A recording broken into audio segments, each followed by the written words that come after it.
Hi, my name is Carolyn, and I'm a certified lymphedema therapist and physical therapist with Brooks Rehabilitation in Florida.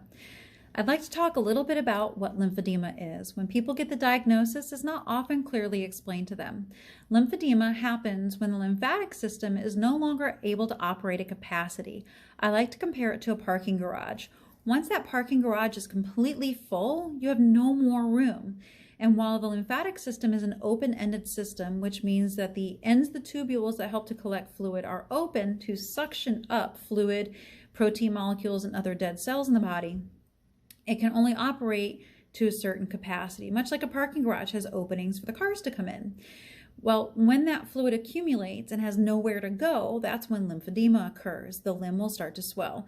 It'll typically happen in limbs like arms or legs. It could happen in the abdomen. It could happen in the area surrounding the armpit or the back, the neck, the mouth and face. Really anywhere in the body where fluid can accumulate, and it can start to create a big pouch of fluid. This fluid is full of protein, which means that if it starts to weep out through the skin, you're going to get a sticky yellow substance, typically clear. It's not infectious, but it's very inconvenient to deal with. Lymphedema occurs because of a variety of reasons. One could be a surgery where lymph nodes are removed, or just a surgery that affects some of the collectors, and the body has a hard time processing fluid afterwards. It could also happen because of trauma, such as a crushed limb or a car accident.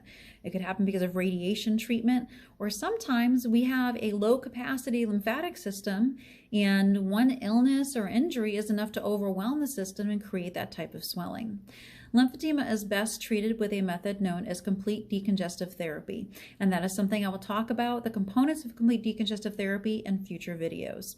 In the meantime, if you have any questions about lymphedema or are seeking lymphedema treatment, please contact your local Brooks Rehabilitation Center, and we'll connect you with a lymphedema therapist who can either do a telehealth or in-person evaluation and education session to get you started.